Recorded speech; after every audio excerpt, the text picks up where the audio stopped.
Ya, kembali di Market Review. Sebelum kami lanjutkan perbincangan, ada beberapa data yang sudah kami siapkan. Di antaranya adalah mengenai 5 tujuan utama ekspor CPO Indonesia pada tahun 2019.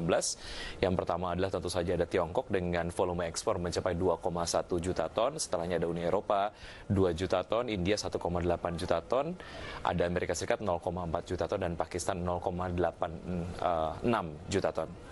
Dan berikutnya adalah mengenai nilai ekspor CPO Indonesia ke Tiongkok. Ini bicara mengenai pasar Tiongkok. Tadi sudah disampaikan melalui data bahwa ini adalah salah satu pasar utama gitu ya untuk CPO Indonesia.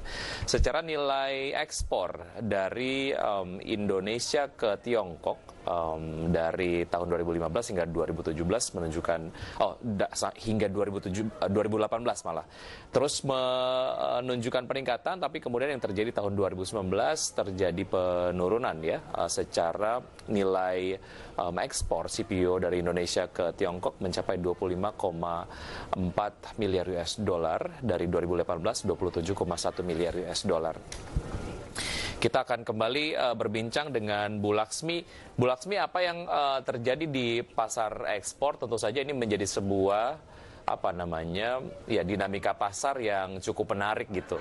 Sejauh mana pasar Tiongkok ini juga dapat menjadi sebuah pasar yang masih kemudian bisa dipertahankan dan diandalkan lah untuk bisa menahan performa dari CPO Indonesia untuk pasar ekspornya di tahun 2020? Ya, tetap yang namanya Cina, India, Eropa itu adalah pasar utama. Makanya kita sedapat mungkin menghandle 3 negara ini boleh dibilang ya pandai-pandai lah, karena gerakannya ini tergantung dengan pola konsumsi di negaranya masing-masing. Yeah. Sebenarnya kita punya potensi lagi yang mirip-mirip, yaitu adalah Pakistan gitu. Jadi Pakistan, India, Cina itu adalah Eropa, itu adalah pasar-pasar utama kita. Nah, mengenai Cina tadi memang kita itu kelihatannya performance-nya hanya melihat dari value ya. Nah, ini yang mungkin perlu kita buka lebih detail lagi gitu. Jadi bahwa kita sebenarnya kalau bicara volume ke Cina itu meningkat gitu ya. Tetapi kalau tadi dikatakan menurun itu sebenarnya karena harga. Nah, inilah. Jadi kita tuh sebenarnya performance itu selalu tumbuh ya. Tetapi katakan 3 bulan ini, 4 bulan lah ya di tahun ini adalah terjadi volume katakanlah menurun terhadap Cina.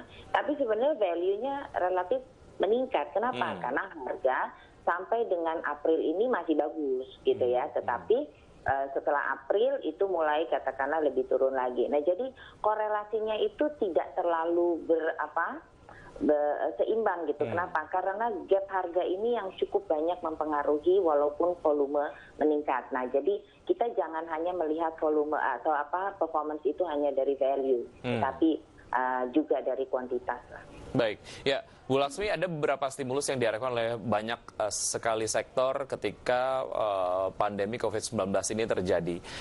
Untuk sektor sawit di Indonesia, stimulus ataupun mungkin hal-hal yang diharapkan untuk bisa mendukung performa dari sawit di Indonesia itu apa saja yang diharapkan?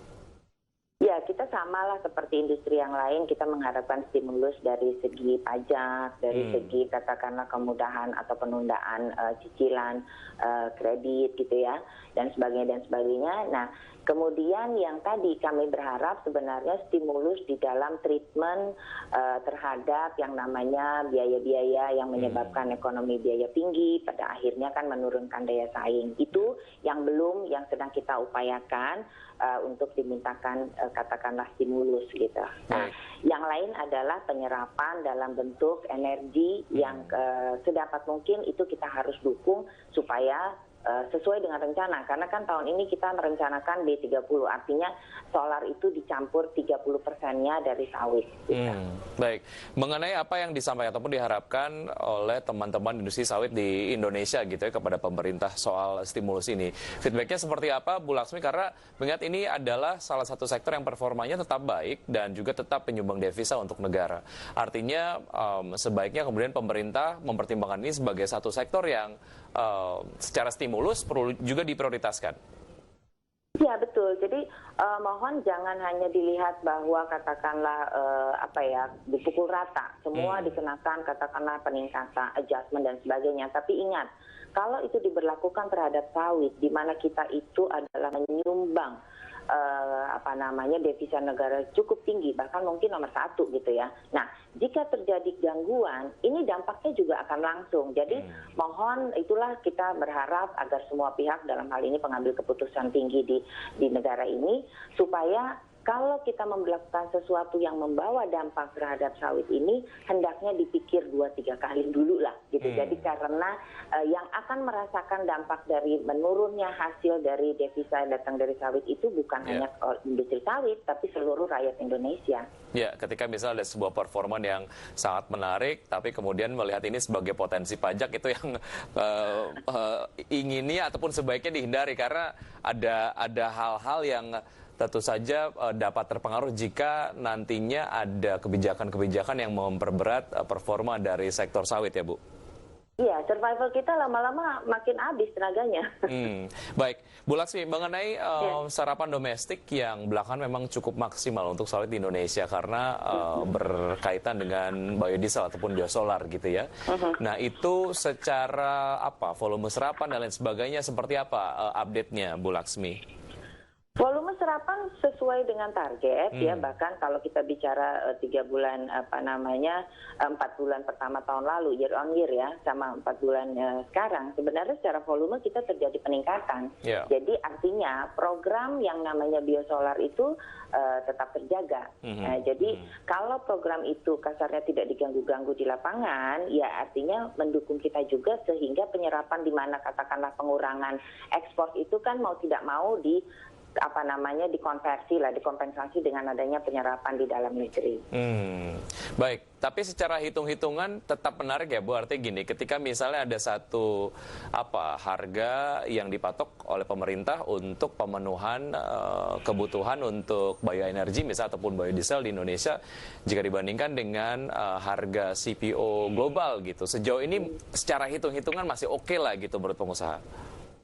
Ya, intinya ginilah, kalau bicara harga, tolong jangan dipatok sih sebenarnya gitu. Karena kan harga itu sesuatu yang katakanlah mengikuti dinamika gitu. Jadi kalau terjadi katakanlah pematokan di satu sisi, ya samalah kayak di saham gitu ya. Kalau ada yang dikunci, maka gerakannya itu menjadi liar gitu. Nah, jadi kalau kita mau bicara sehat, ya itu patok-pematok itu sesuatu yang sebaiknya tidak disarankan. Sebab kalau terjadi demikian, pasti akan membutuhkan katakanlah support dari tempat lain. Nah, support tempat lain ini mau nggak? Nah, ini yang katakanlah kalau bisa ya ikutin aja lah iramanya gitu. Baik, oke. Kita akan lanjutkan usai jeda berikut ini, Bu Laksmi, dan pemirsa tetap di Market Review. Usai jeda kami akan segera kembali.